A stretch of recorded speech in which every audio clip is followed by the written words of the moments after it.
Alright, let's dive into something that's both heartbreaking and eye-opening. Phil Collins' recent revelations about his battle with alcohol.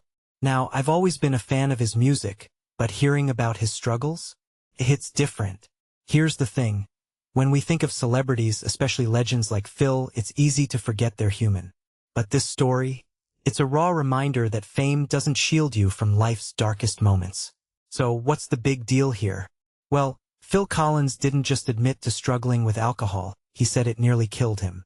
Personally, I think this is one of those moments where the curtain gets pulled back, and we see the real cost of fame and pressure. He's not just some guy, he's a Grammy and Oscar winner, a Rock and Roll Hall of Fame inductee twice, by the way.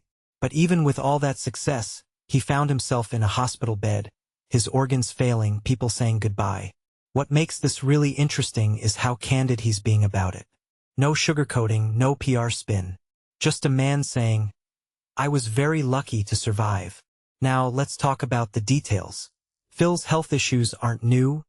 Type 2 diabetes, spinal injuries, kidney problems. But what many people don't realize is how interconnected these issues can be. Alcohol abuse didn't just add to his problems. It exacerbated them. His kidneys were shutting down, his organs were failing, and he was on the brink of needing life support. If you take a step back and think about it, this isn't just a story about addiction. It's a story about how our bodies can betray us when we push them too far. One thing that immediately stands out is how close he came to losing it all. I mean, we're talking about decisions being made about whether to keep him on life support. That's heavy. And yet, here he is, sharing his story with the world. In my opinion, this kind of vulnerability is rare, especially from someone of his stature. It's not just about him. It's about the message he's sending. Recovery is possible, but it's also fragile. He hasn't had a drink since, and that's a testament to his strength. But here's where it gets even more fascinating. Phil's struggles didn't just affect him, they impacted his music.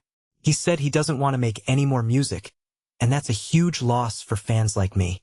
What this really suggests is that art and health are deeply intertwined. When your body fails you, so does your ability to create. And that's a sobering thought. We often romanticize the tortured artist narrative, but Phil's story is a wake-up call. There's nothing glamorous about nearly dying. What's also striking is how his personal life has become a minefield, as he put it. From his health to his relationships, it's been a roller coaster. But what makes this story compelling is how he's choosing to share it. He's not asking for sympathy. He's just telling the truth. And in a world where celebrities often hide behind facades, that's refreshing. Personally, I think this kind of honesty is what makes him even more of a legend. So, where does this leave us? Phil Collins is set to be inducted into the Rock and Roll Hall of Fame again, this time as a solo artist. It's a huge honor, but it's also bittersweet. Here's a man who's achieved so much, yet he's also faced so much pain. This raises a deeper question. What's the cost of success? And how do we balance it with our well-being? I don't have the answers, but Phil's story is a reminder that we all need to take care of ourselves, no matter who we are. As I wrap this up, I'm left with a mix of emotions. Sadness for what Phil's been through, admiration for his honesty, and gratitude that he's still here to tell his story.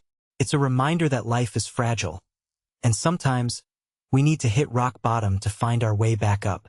So, here's to Phil Collins, not just for his music, but for his courage. And to all of us, let's take a moment to appreciate the people around us and the battles they might be fighting silently. Because, in the end, that's what really matters.